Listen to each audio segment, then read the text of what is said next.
Community service, well, the ACA and NCTC members are all about that. But Patrice, ImOn really personifies what it means to be out there in the community. You talked about a few of the initiatives just now. Why don't you tell us a little bit about this naming rights thing you're doing?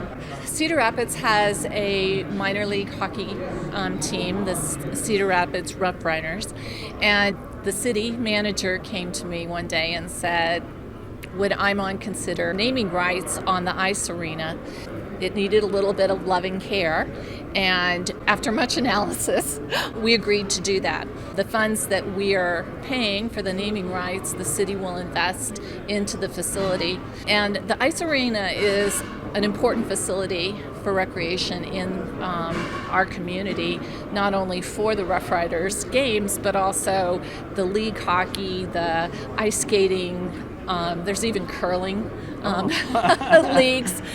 So it's very much a community center, and it very much aligns with ImOn's commitment to the community.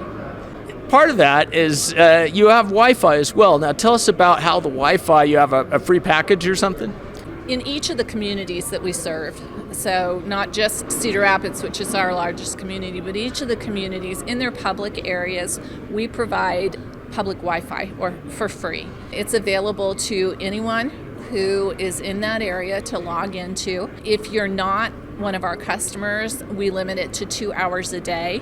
But if you are one of our customers, you can be on it all day long. Again, we do it as a public service to the community and kind of a thank you. We are the overbuilder. We're very tiny relative to who we compete with, and the community has really embraced us. So we look for opportunities to say thank you, and the free Wi-Fi is one of them.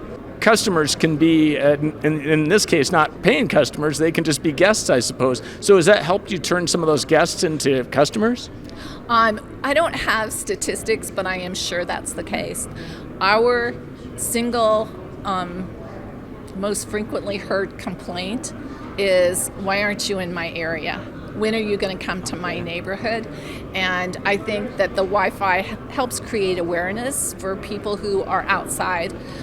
We have had communities, Dubuque, Iowa, actually came down and courted us to come to Dubuque, and I think all the things that we do to give back to the community certainly creates an awareness of what our culture is and how we like to face our customers and our communities. Now, are these Wi-Fi hotspots in parks and so forth? And if they are, what kind of signage do you have? They're in parks or they're in their downtown area. And we do, parks we have less signage because we don't want to distract from the parks. In the downtown areas, it's usually on the trash receptacles. Okay. But it varies in community to community.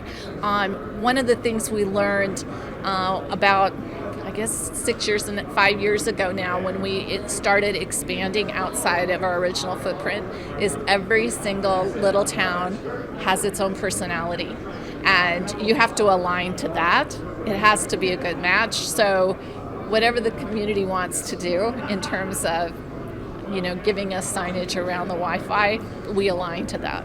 Now, going back to the hockey rink, are you putting Wi-Fi hotspots in the hockey rink? Yes, and we've actually had them in the hockey rink for quite a while, okay. Just as part of our sponsorship for the Rough Riders. But definitely it'll go to the whole building. Now, you mentioned that one of the challenges can be when you have 40,000 people hitting that Wi-Fi, right? Oh, yes. The first Wi-Fi network we put up was in downtown Cedar Rapids, and we were incredibly proud of the fact that they had a market after dark. It brought 40,000 people down into downtown for 3 hours, and our network performed terrifically. Last year, there was a rock concert, and about the same number of people, except for now everybody is recording video, and it's a whole different ballgame. So there's this certainly provided us some learning opportunities in terms of how people are using Wi-Fi differently. and how you have to prepare for a large number of people in one place.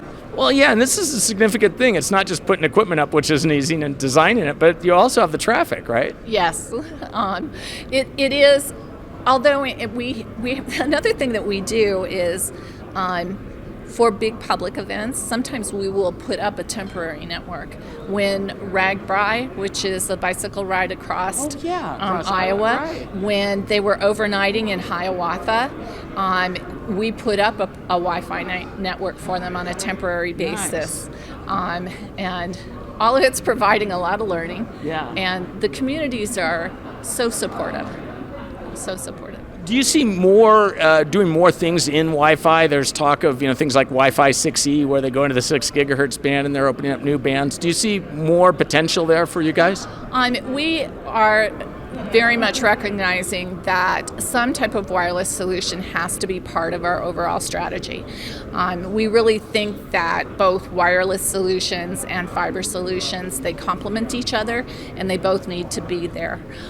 In some of the rural areas, where, especially in these small towns that our long-haul fiber goes through, it just does not make economic sense to build them out using fiber.